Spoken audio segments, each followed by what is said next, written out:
Kollu Raghuram Reddy senior IPS అధికారి. మన గత 2 రోజులుగా ఈ అధికారి గురించే మాట్లాడుకుంటున్నాం. ఏదైతే జగన్మోహన్ రెడ్డి గెలిచిన తర్వాత చంద్రబాబు గారి 5 ఏళ్ల పాలన మీద విచారణ చేయాలని చెప్పి ఒక సిట్ని ఏర్పాటు చేశారు. అంటే ఆ స్పెషల్ ఇన్వెస్టిగేషన్ టీంని ఏర్పాటు చేశారు. దానికి హెడ్గా ఉన్నటువంటి వ్యక్తే ఈ కొల్లు రఘురామ్ రెడ్డి. ఈయన సిట్కి అపాయింట్ చేసిన తర్వాత ఈయనకి ప్రమోషన్ కూడా వచ్చిందనుకోండి. అయితే దాంతోపాటు విజిలెన్స్ అండ్ ఎన్ఫోర్స్మెంట్తో పాటు డ్రగ్ కంట్రోల్లో కూడా ఈయనకి అపరిమిత అధికారాలను జగన్మోహన్ రెడ్డి కట్టబెట్టడం జరిగింది. ఇప్పుడు తాజాగా నిన్న చంద్రబాబు గారి ఇన్నర్ రింగ్ రోడ్డుకు సంబంధించిన కేసు ఫైల్స్, అలాగే అందులో హెరిటేజ్కి సంబంధించిన కొన్ని పత్రాలు కూడా ఉన్నాయి. వాటిని సిట్ కార్యాలయంలోనే ఈ కొల్లు రఘురామరెడ్డి వ్యక్తిగత సిబ్బంది తగలబెట్టిన ఘటన మనందరం చూసాం. అయితే ఎందుకు తగలబెట్టారు, ఏం తగలబెట్టారు అనేది ఇప్పుడు రాష్ట్ర వ్యాప్తంగా చర్చనీయాంశంగా మారింది. అయితే టీడీపీ అనుమానాలను బలపరుస్తూ ఇప్పుడు ఈ కొల్లు రఘురామ్ రెడ్డిని అస్సాంకు బదిలీ చేయటం జరిగింది.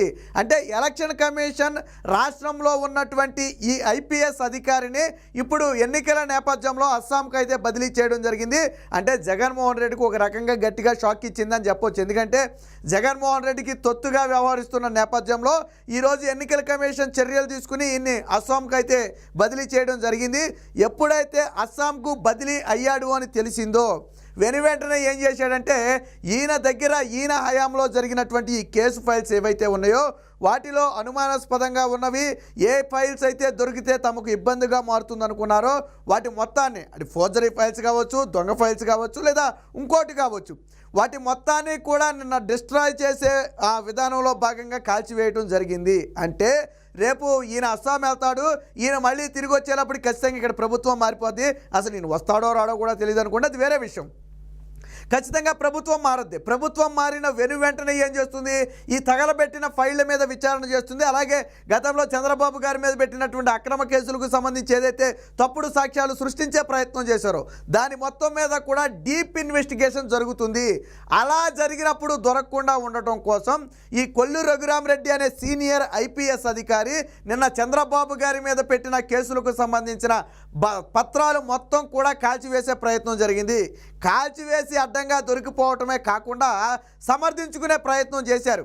వాస్తవానికి ఒక ఐపీఎస్ అధికారి ఏదైనా ఒక పని చేసినప్పుడు మీడియాలో కథనం వస్తే వివరణ ఇవ్వాలి. ఈయన ఏం చెప్పాడంటే నిన్న ఏదైతే ప్రింటర్లు ఉన్నాయో, జిరాక్సులు తీసే ప్రింటర్స్ ఉన్నాయో అవి హీట్ ఎక్కటం వల్ల పేపర్స్ అన్నీ కూడా అందులో స్ట్రక్ అయిపోవటం వల్ల ఆ కొన్ని పేపర్లు నలిగిపోయాయి. అలాగే ప్రింట్ సరిగ్గా లేకపోవటం వల్ల కొన్ని పేపర్లు మొత్తంగా మేము కాల్చడం జరిగింది తప్ప అందులో ఎటువంటి కాంట్రవర్సీ లేదని చెప్పారు. సరే, ఇలా వివరణ ఇచ్చుంటే బాగుండేది. దీనికి ఇంకో పదం వాడాడు ఆయన. ఏమని? ఎల్లో మీడియాలో వస్తున్నట్టుగా. ఎల్లో మీడియాలో రావటం ఏంటి? ఈయన ఒక అధికారా లేకపోతే ఒక రాజకీయ నాయకుడా? ఒక అధికారి ఎల్లో మీడియా, బ్లూ మీడియా అనే పదాలను వాడొచ్చా? వాడకూడదు కదా. మరి నువ్వు ఒక సీనియర్ ఐపీఎస్ ఆఫీసర్ అయ్యుండి 5 ఏళ్ల పాటు జగన్మోహన్ రెడ్డి దగ్గర పనిచేస్తున్నావు. నువ్వు ఈరోజు ఆయన భాషలోని ఎల్లో మీడియా అనేది ఎవరి భాష? జగన్ భాష, వైసీపీ నేతల భాష. మరి నువ్వు వైసీపీ నేత కాకపోతే ఎల్లో మీడియా అనే పదాన్ని ఎలా వాడావు? మీడియాలో వచ్చే కథనాలు అంటే సరిపోద్ది కదా. ఎల్లో మీడియా అంటే నీ సిట్ ఆఫీసులో ఎల్లో మీడియా దూరి వీడియోలు తీసిందా? కాదు కదా. నీ ఆఫీసులో పనిచేసే సిబ్బంది ఆ వీడియోలు తీసి బయటకు వదిలారు. ఆ మొత్తం కాల్చటాన్ని వీడియోలు, ఫోటోలు తీసి పంపమని చెప్పింది కూడా నువ్వే కదా. మరి ఎల్లో మీడియా అని మాట్లాడినప్పుడే అర్థమైపోయింది ఈయన వైసీపీ ఒకరితో పుచ్చుకున్నాడు, వైసీపీ తరపున. ఇంకా నయ్యో ఒప్పుకున్నాడు, కాల్చామని ఒప్పుకున్నాడు. అబ్బాయి లేకపోతే మాకు సంబంధం లేదనేవాడు. ఎందుకంటే ఆ వీడియోల్లో అన్నీ స్పష్టంగా కనపడుతున్నాయి, కేసులకు సంబంధించి కానీ అవి కానీ.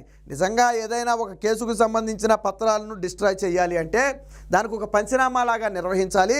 దాని ఆధారాలన్నింటినీ, అంటే ఏమేమి ఉన్నాయి, వేటిని తగలబెడుతున్నారు, ఎందుకు తగలబెడుతున్నారు అనేది డీటెయిల్డ్గా రాసి దాని మీద సంతకాలు చేసి పై అధికారుల అప్రూవల్ తీసుకుని అప్పుడు నువ్వు దాన్ని డిస్ట్రాయ్ చేయాలి.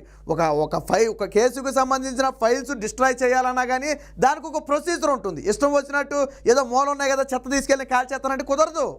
దానికి ఒక ప్రొసీజర్ ఉంటుంది. మరి ఐపీఎస్ నువ్వెలా చదివావు? ప్రొసీజర్ తెలియదు, నువ్వెలాగ ఐపీఎస్ ఆఫీసర్ అయ్యో? అంటే అసలు మ్యాటర్ అది కాదు. ఏంటి అసలు మ్యాటర్ అంటే ఈయన అస్సాం బదిలీ చేశారు. వెళ్ళేటప్పుడు ఆధారాలు మిగల్చకుండా మొత్తం కాల్చివేయాలనే తొందరలో నిన్న కాల్చివేస్తూ అడ్డంగా దొరికిపోయాడు. అడ్డంగా దొరికిపోవటమే కాకుండా ప్రింట్ సరిగ్గా రాలేదు, మిషన్లో ఇరుక్కుపోయాయి. ఇంత చిన్న లాజిక్ ఎలా మిస్ అయ్యారు? ఒకవేళ నిజంగా ప్రింటింగ్ మిషన్లో ఒక పేపర్ ఇరుక్కుపోతే అదేమవుతుందంటే ఉండలాగా నలిగిపోద్ది, దాన్ని తీసేటప్పుడు కూడా బయటికి రాదు. మొత్తం ఏంటంటే లోన మిషన్కి చుట్టుకుపోతాయి. వాటి మిషన్ను ఓపెన్ చేసి మనం తీస్తే కాగితాలు బయటకు వస్తాయి, బట్ అవన్నీ నలిగిపోయి ఉంటాయి. బట్ నేను ఏమీ ఉండలాగా నలిపేసిన కాగితాలు ఏమీ లేవే. 2, ప్రింటింగ్ సరిగ్గా రాలేదన్నారు. ఒక పేపర్ ప్రింట్ రావట్లేదంటే ఒక పేపర్ చూస్తాం, 2 పేపర్లు చూస్తాం, 3 పేపర్లు చూస్తాం.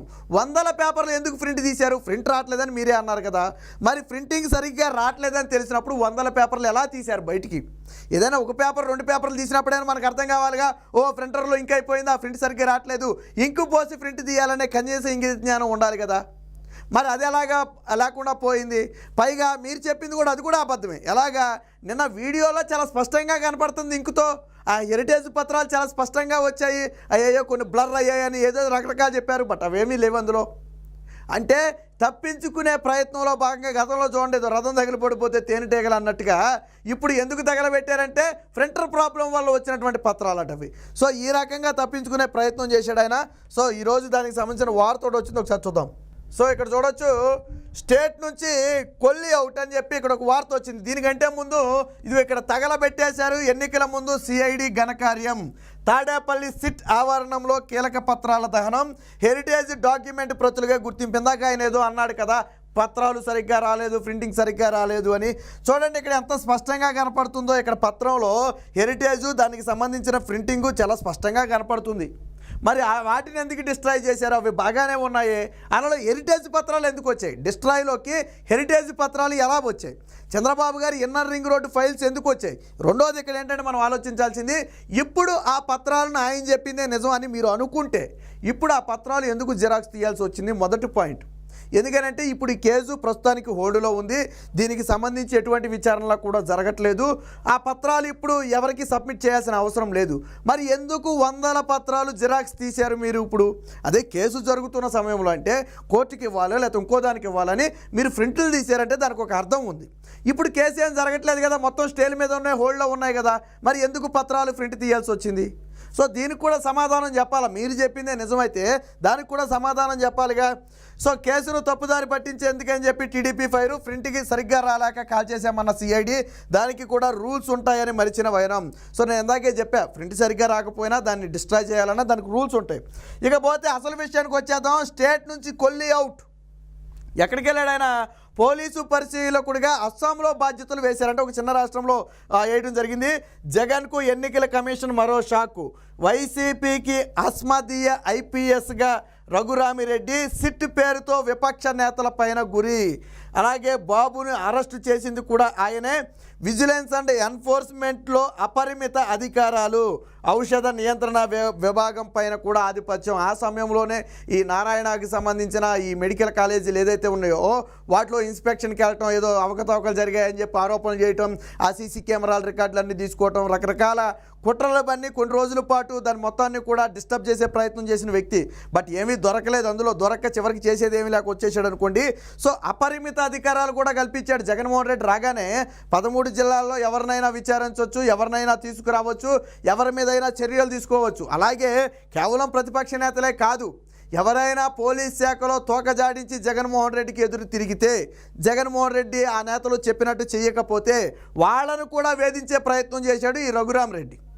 వాస్తవానికి 2014లో వైసీపీకి అనుకూలంగా పనిచేశాడు. అప్పుడు టీడీపీ విమర్శలు చేసింది, ఎలక్షన్ కమిషన్ ఫిర్యాదు చేసింది. టీడీపీ గెలవగానే కేంద్రానికి పారిపోయాడు. 5 ఏళ్ల పాటు రాష్ట్రం వైపు కూడా చూడాల. 5 ఏళ్ల తర్వాత వైసీపీ గెలవగానే మళ్ళీ ఇక్కడికి వచ్చి మళ్ళీ 5 ఏళ్ల పాటు ఇక్కడ సర్వీస్లో ఉన్నాడు. మళ్ళీ ఇప్పుడు వైసీపీ ఓడిపోద్దని తెలిసి ఏం చేశాడు? పత్రాలు మొత్తం కాల్చేసి పారిపోయే ప్రయత్నం చేశాడు. సో అస్సాంకి వెళ్ళటమే కానీ మళ్ళీ తిరిగి రావటం ఉండదు. ఎందుకంటే ఈ మధ్యలో ఇక్కడ రాష్ట్రంలో ప్రభుత్వం మారిపోద్ది, మళ్ళీ వెనక్కి వచ్చే దమ్ము ఉండదు ఆయనకి. రాకపోయినా వదిలిపెట్టరు. ఈ ఐపీఎస్ ఆఫీసర్ ఇక్కడ నుంచి మళ్ళీ సెంట్రల్ సర్వీస్కి వెళ్ళినా, వేరే స్టేట్ సర్వీస్కి వెళ్ళినా దీని మీద ఎంక్వైరీ అనేది సాగుతుంది. ఖచ్చితంగా ఈయన మీద చర్యలు అనేవి ఎట్టి పరిస్థితుల్లో తప్పవు. మాట వినని అధికారులు విపక్షంపైనే గురి, ఎన్నికల వేళ మరిన్ని వేధింపులకు పథకం, ఆయనను తప్పించి గట్టి దెబ్బ కొట్టిన ఈసీ, ఇది తెలిసే సిట్లో పత్రాలు కాల్చేశారా? సో ఎన్నికల టైంలో మరికొంతమందిని వేధించాలని చెప్పి రంగం సిద్ధం చేసుకున్నాడు. ఎన్నికల ప్రచారం సాగకుండా కొంతమందిని రకరకాల కారణాలతో వేధించాలి, అవసరమైతే ఎన్నికల ఎన్నికల నిబంధనలకు విరుద్ధంగా వ్యవహరించారని వాళ్ళ మీద అనర్హత వేటు వేసే విధంగా చేయాలని చెప్పి చాలా కుట్రలకు ప్లాన్ చేశారట. బట్ ఇవన్నీ కూడా బెడిసికొట్టాయి. ఎప్పుడైతే అస్సాంకు బదిలీ చేసిందో ఇవన్నీ బెడిసికొట్టాయి. ఈయన బదిలీ అయిన సంగతి ఒకరోజు ముందే ఆయనకి తెలిసింది. అంటే బాహ్య ప్రపంచానికి తెలియడానికి ముందే ఒకరోజు ఆయనకి తెలిసింది. ఏ సోర్స్ ద్వారా తెలిసిందో, ఎప్పుడైతే అస్సాం బదిలీ అయ్యాడని తెలిసిందో వెంటనే చంద్రబాబు గారి కేసుకు సంబంధించిన ఫైల్స్ మొత్తం తగలబెట్టేశాడు. ఎందుకని? అవన్నీ దొంగ ఫైల్స్. అవన్నీ రేపటి రోజున ప్రభుత్వాలు మారిన తర్వాత కూపీలాగితే అవన్నీ ఫోర్జరీ ఫైల్స్, దొంగ ఫైల్స్, దొడ్డిదారిని తెచ్చిన పత్రాలు చాలా ఉన్నాయి అందులో. అవన్నీ బయటపడితే వీళ్ళు దొరికిపోతారు అనవసరంగా. అందుకని ఏం చేశాడు? ఆ ఫైల్స్ మొత్తం కూడా కాల్చే ప్రయత్నం చేశాడు. అంటే చంద్రబాబు గారి మీద పెట్టిన కేసులన్నీ అక్రమ కేసులే. అక్రమ కేసులు కాబట్టే, వాటిల్లో అవకతవకలు ఉన్నాయి కాబట్టే, వేధించాలనే ఉద్దేశంతో అరెస్టు చేశారు కాబట్టే ఈరోజు ఆ ఫైల్స్ మొత్తం ధ్వంసం చేశారు. సేమ్ తెలంగాణలో కూడా ఇదే జరిగింది. ఎప్పుడైతే కాంగ్రెస్ ప్రభుత్వం వస్తుందనుకున్నారో ఏదో పర్యాటక శాఖలోనే ఇందులోనే ఫైల్స్ కూడా తగలబెట్టేశారు. అలాగే కొన్ని చోట్ల ఫైల్స్ మిస్ అయ్యాయి. ఫోన్ ట్యాపింగ్కి సంబంధించి అనేక ఫైల్స్ డిస్ట్రాయ్ చేశారు. ఆ హార్డ్ డిస్క్లన్నీ కూడా మూసీ నదిలో పడేస్తే మళ్ళీ రికవర్ చేశారు మొన్న. సో ఈ రకంగా యాజ్ ఇట్ ఈజ్ తెలంగాణలో ఏదైతే జరిగిందో ఇప్పుడు ఆంధ్రప్రదేశ్లో కూడా అదే జరుగుతుంది. వెళ్ళిపోతూ చాలామంది అధికారులు ఆ ఆధారాలు మొత్తం చెరిపివేసే ప్రయత్నం జరుగుతుంది. ఖచ్చితంగా ఎలక్షన్ కమిషన్ జోక్యం చేసుకోవాలి. తెలుగుదేశం పార్టీ కూడా దీని మీద అవసరమైతే కోర్టు ఆర్డర్ తీసుకురావాలి. ఏ కార్యాలయం నుంచి కూడా ఒక్క ఫైల్ కూడా కదలకుండా ఆదేశాలు ఇప్పించాలి. అలాగే ఆ ఫైల్స్ మిస్ అయితే సంబంధిత అధికారుల మీద చర్యలు తీసుకుంటామని చెప్పి ఇప్పుడే హెచ్చరికలు జారీ చేయించాలి. లేకపోతే భవిష్యత్తులో మరిన్ని కీలక ఫైల్స్ కూడా నాశనమయ్యే అవకాశం ఉందని చెప్పి ఇప్పుడు ప్రజలందరూ కూడా ఆవేదన వ్యక్తం చేస్తున్నారు.